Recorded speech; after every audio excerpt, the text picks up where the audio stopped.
On the island, we do it island style. From the mountain to the ocean, from the windward to the leeward side.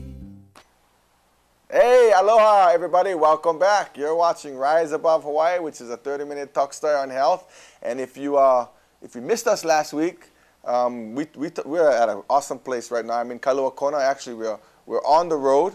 Rosie has the ability to take us on the road, and so today we're in Kona, and we're very fortunate to be at Uncle Billy Paris's home.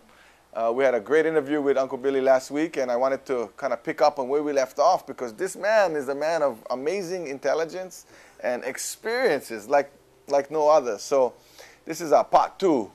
I wanted to pick up on where we left off with Uncle Billy, telling us a little bit about his family life, kind of how he was raised, the fact that he went to the military, talk a little bit about all the different places here in Kona, the different names, how he took 4 hours to get to Hilo, where he met his beautiful wife Bertha, and then they got married and they have kids. And so I wanted to kind of talk a little bit about you moving on into your work life. So what was your first job out of the military after marrying Bertha? Well, I had gone back before I married Bertha. I went back to the University of Hawaii. Oh. I had to leave in the junior year because my father became ill.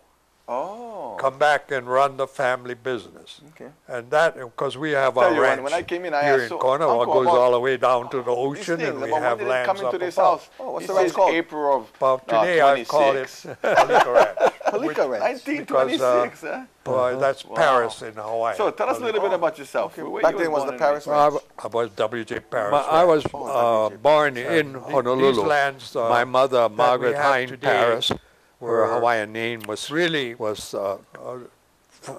go back to my great-grandfather, William Johnson. Margaret Kekapau Eliza Kahumanu Hine Davis, Paris. I married them a little earlier. And then she married my Paris, who was He William was able Johnson to Paris. acquire a lot of lands here in the Mahele. They were my parents. The great Mahele. And I think Another good reason why we got good land is Tutui Laika. paternal side, Her linkage we go back to quite a Ali. ways. On this side. I get that On on the both Hawaiian sides side, because my mother, my great-great-great-grandfather was kind of Kuavalu, who ruled the area of Manuka to Kapua Oh, in so you get South connection Kona. with Paka Ranch too. so And his Princess wife was Tipikani Heliluai from the Kaui court of Akamoku. Kamehameha married So John the chief and Pamapaka. chiefess And his and daughter one of his Marianne first married Ohana a person married Sam Fuller. Tutukawe married upon- John. And he had one child by her. My great grandmother Martha Kekapau Kahumanu. Wow. So you get so other ranchers kind of they kind of connected. Yeah. So she would marry Kekapa would marry John Lowe, and that's where my grandmother Hine was a Lowe. I see. So would you consider yourself a cowboy? Are you a cowboy? or? Well, I think I'm a multi.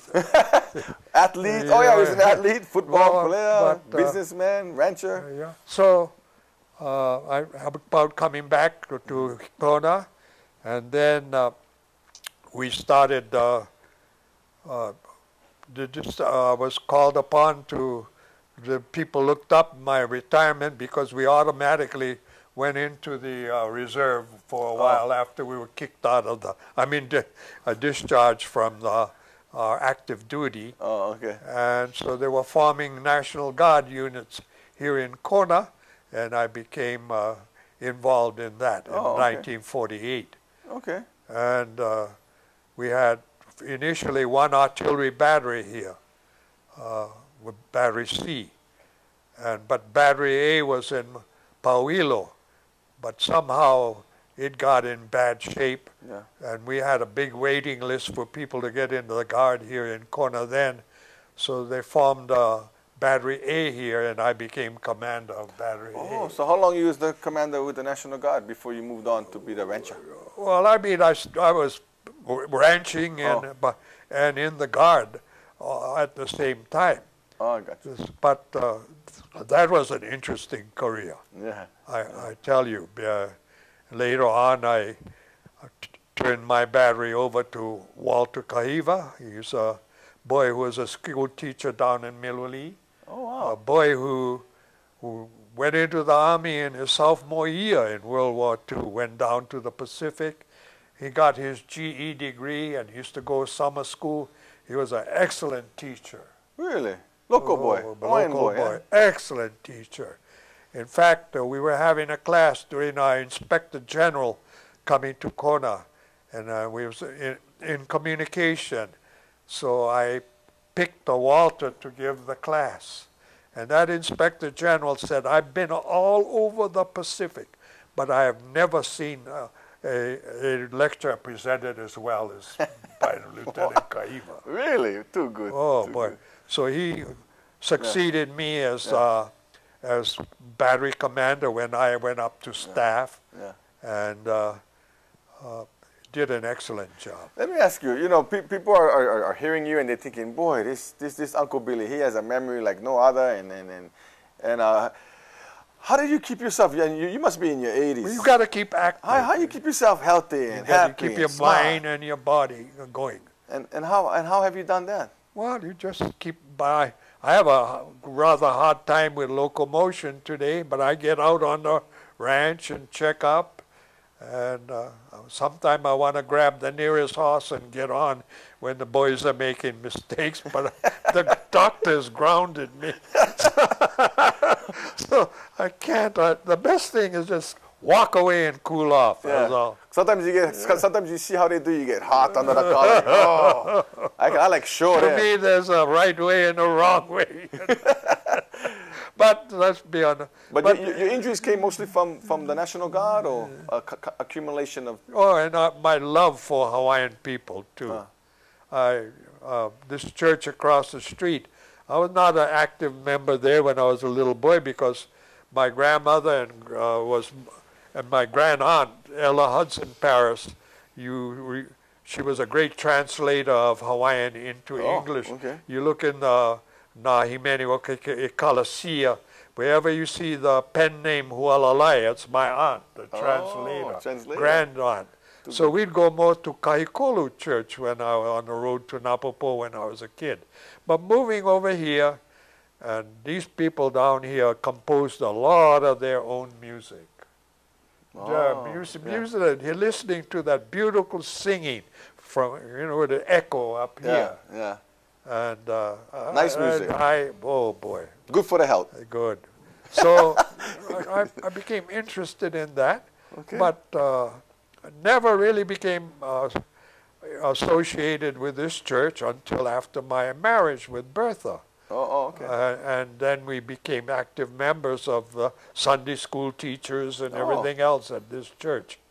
And now I'm a deacon there. And I've applied to the ministerial committee of the Hawaii Conference in AHEC to get my license to give communion. Oh wow! So hey, your knowledge base is you still like learning and you're still growing, yeah. But by 1955, we were celebrating the 100th anniversary of Central Kona Union Church. Yeah. That was built and founded by my great grandfather Paris, and I had to do research, and I read his memoirs and everything. Well, that really inspired me. Really? Seeing what he went through. Yeah. Because he was first assigned to Ka'u in 1841, and he built the church in Waihido. Ka'uaha'au Church. Yeah. And then his first wife in 1847 died. He'd go back to New England in 1849 with his two daughters he had with her. But on his way back, he and Dr. Andrews, they were becalmed around South America, and the ship's officer said there was a great need for missions in Micronesia. Okay.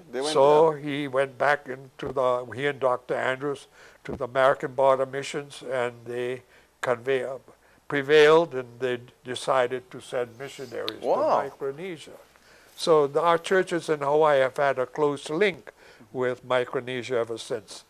Wow. But again, that was my great-grandfather. Came back to Hawaii and was assigned to the Kelikikua mission field.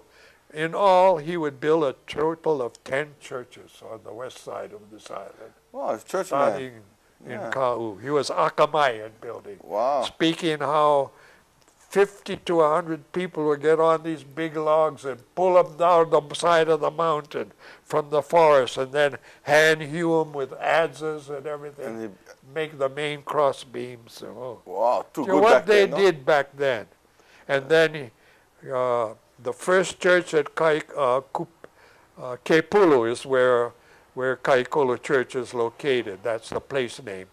Was destroyed by a bad earthquake. So he would build the present Kaikolo Church. The length of the present church is the width of the old one. Oh. You can still see the ruins of some of the old further to the south. But that was it, and from there he'd go out and build churches all through Kona, all the way to Kekaha. Kekaha was actually what is the northern part of Kona. That was the name of the northern part of Kona. Kekaha Vaioli, barren, desolate, without water. That's the translation. Yeah. My Aunt Eliza McGuire, in her little booklet, she has Kona Legends. She says, barren, desolate, without water, and gutted by Pele. In other words, all the lava flows that come down in North Kona.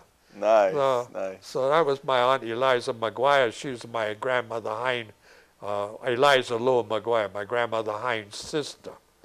It sounds like in terms of, how you look at life, moving around is still important, still being able to acquire knowledge, is it still important?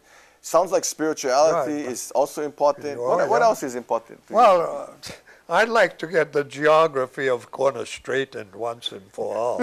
Tell us about that. Why? What irritates you? Well, this area over here where Tishima's is, everybody calls that Honalo today. Yeah, it is Honalo? not Honalo. Oh, what is it? It's in the Ahupua of Kuamo. Oh. The road junction is in Kuamo. The Kona Coffee Villas to the north are in the Ahupua of Maihi. And where they end begins the Ahupua of Kuamo. Oh. And where the Shell Oil Station is begins the Ahupua of Kavanui. Oh. And where my cousin Alan Wall's place is on the Makai side of the road over here. There's a stone wall. It says Edie Road. That is the division of Kuamo, Kawanui, and Lehuula. I live in Lehuula. Wow, get that straight. Now, tell me about Captain Cook. How got that name? What? Captain Cook. I blame my mother's family for that. You see, my great-grandfather Heinz started a coffee plantation and was called the Captain Cook Coffee Company. Oh. He converted what was a pineapple factory on the road down to Napopo to a coffee mill. Oh, boy. And that's where we processed all the coffee at Captain Cook Coffee Company. Well, the first Kelikikua post office was located on the road to Napopo in the Ahupua of Kelikikua, right below Kinoe Terrace. Well, in 1906, they moved the post office, Kelikikua post office, to Central Kona, which was called Konavaina. Konavaina. And they carried the name of the post office to Central Kona. Okay. So thus, the Central Kona now is called Kelikikua. Oh. And Kelikikua is where Manago Hotel is, Amy Greenwood Botanical Garden, the Amy Greenwood Botanical Garden, Greenwood Park, the fire station, everything. That's in Kelikikua. But now that's Captain Cook. Oh. But Captain Cook Post Office was first put in the Ahupua of Ka'avaloa. That's where, right above where this home is. Wow. After the Japanese and other people fulfilled their contracts with the plantations, my great-grandfather, the Wallaces and others, found it kind of unwieldy managing big coffee plantations. Oh. So they decided to cut them up in 5-acre chunks and lease them out. Damn. And so they were gobbled up by these Japanese people and others who were fulfilled their contracts. They came back, and so a need for a post office, the population increased again in that area. Right. So they needed a post office. Postmaster General came, and he was on the steps of the Captain Cook Coffee Company, our upper office building, and we had a general store, a garage, and every Ford agency, and every other darn thing. And he asked our manager there, was Louis McFarlane. He said, "Louis, where could we put a post office in this area?" And Louis, being a Scotsman of the first order, he'd do anything to grab a buck. Yeah. He said, "I got an empty office space right on the end of this veranda. You can put it here." Wow. So, since it was in the Captain Cook Coffee Company office, they called it Captain Cook. You guys got the history? Captain Cook people out there. So how would we change that geography? How would we get them straight? How can we get it straight? I don't know. You'd have to. My cousin Herbert Shipman got Kea'au straightened. Oh, really? That's your cousin then? Mrs. His mother and my grandmother Paris were sisters. Wow. So you guys really worked your guys' way around Big Island. All over the place. Well, anyway, that is why that area is called Captain Cook. Okay. But the area now called Kealakekua encompasses about 5 different ahupuas. Oh, I see. Interesting, the ahupua system. Yeah. Now, if we can get back to that. Yeah. So, at one time, the Boy Scouts, we marked every damn ahupua. We had little road signs. Really? Too bad. But as they widened the road and everything else, they were gone. And another thing I've hated to see in Kona is the degradation of our beaches. Oh. Oneo Bay was a gray sand beach. Then they widened Ali Drive, they built the shear wall, all that sand went boom. Gone. Wow. So sand used to come all the way across the old gravel road to the Coconut Marketplace. Yeah. On both sides of the road. Yeah. And lost the sand that built the original Kona Inn, the cement kiln, that's where they got sand from. I see. From there. Amazing. Yeah, oh, boy. So that backwash has taken a lot of the sand out. Yeah. Kahului Bay had a lot more sand in the old days, but building the Waiaha Bridge and widening Ali Drive and everything has cut that down. Kahaluu was a bigger beach. The widening of Ali Drive there has diminished the sand. Maybe we should take heed to this advice. That is the worst thing. Yeah. And so now one of my worst peeves is Napo'opo. What about? Because we have a beautiful beach buried under all that ala stone that has been washed in by the Hurricane Nina, Hurricane Eva, and all of those have brought that ala stone and piled it up. It's forming a vertical wall. Wow. So your sand will not build up with that kind of bank. Because as it starts to build up, high seas come, they take it all out again. See. So restoring our beaches. That would be simple. All we got to do is hem all the poako. The sand is still under there. I've tried. Hem all the poako. Yeah.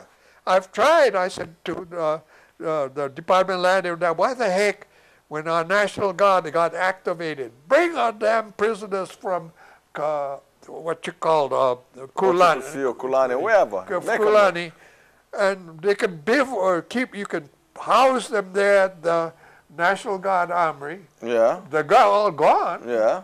and then we work them down there. And they'd love that, probably, getting out of that cell. And they'd feel they contributed Win-win situation.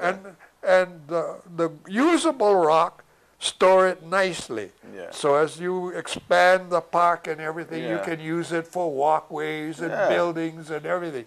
But we had a gang ready to go. Plenty of ideas, but yeah. So sound like what is your hope for Kona? Well, the first thing we got to learn is to get together. Okay. We've lost more than things. In 1917, we had an appropriation for a deep water part in Kona.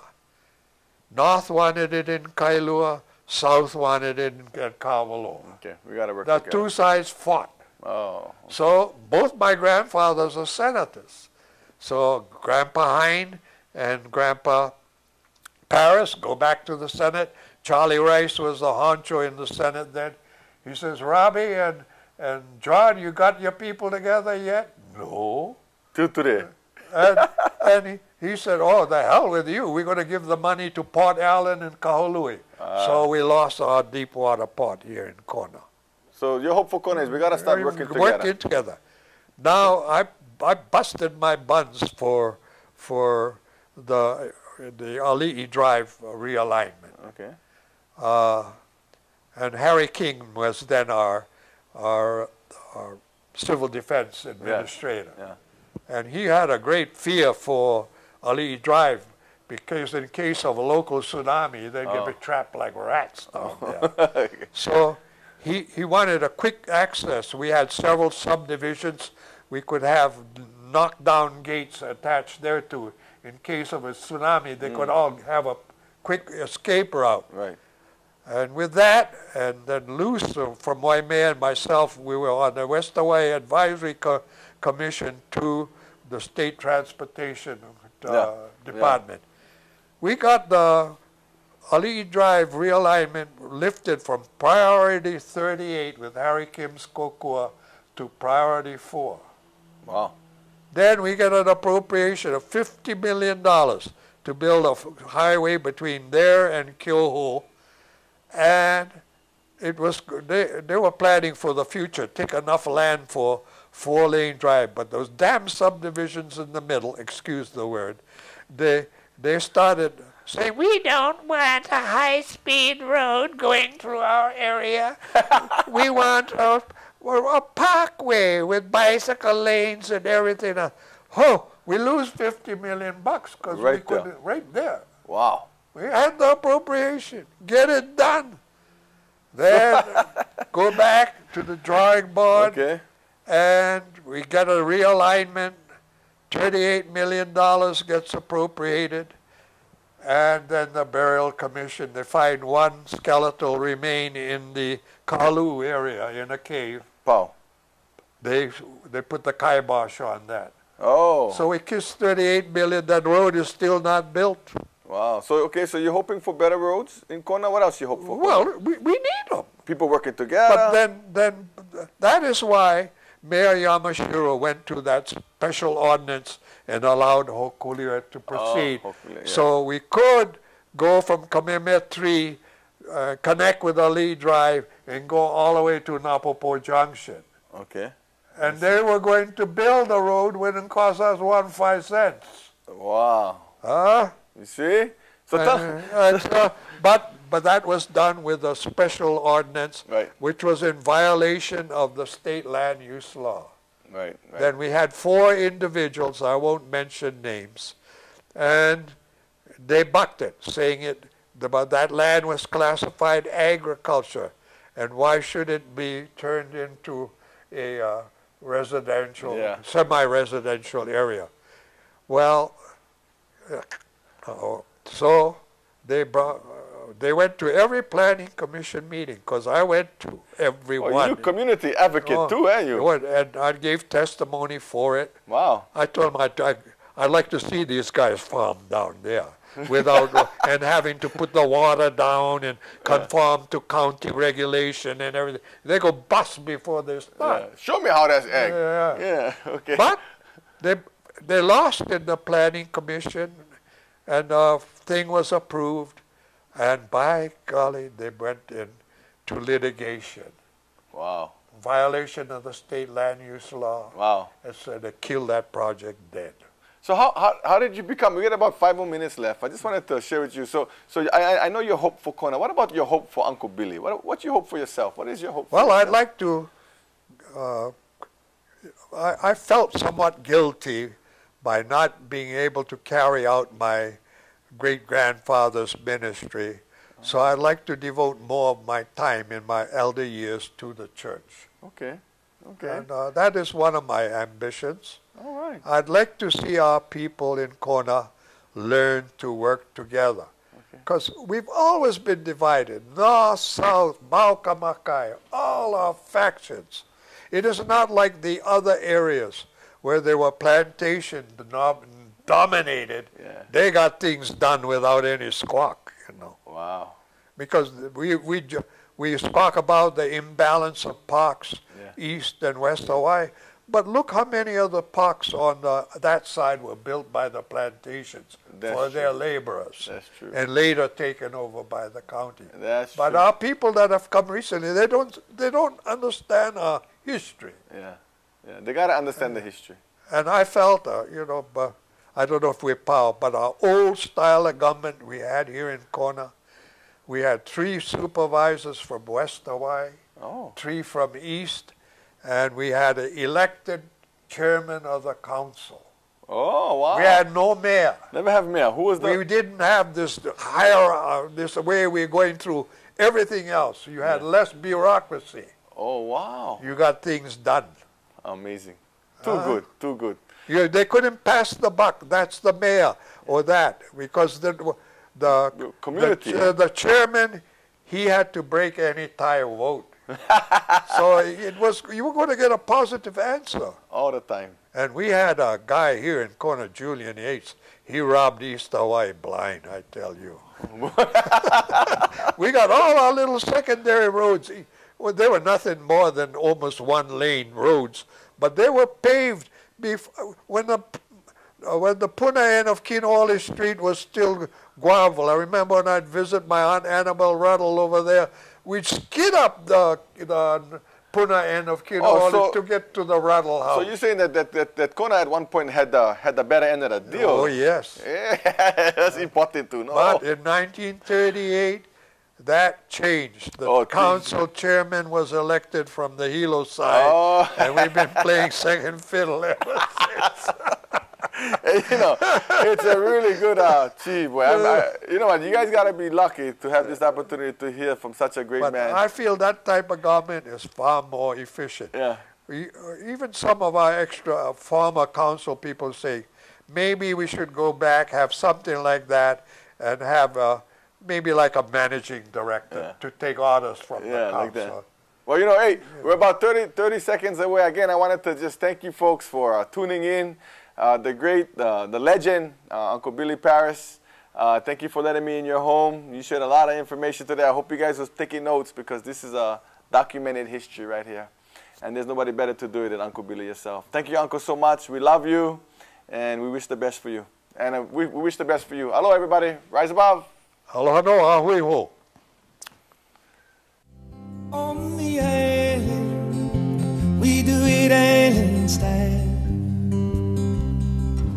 From the mountain to the ocean, from the windward to the leeward side.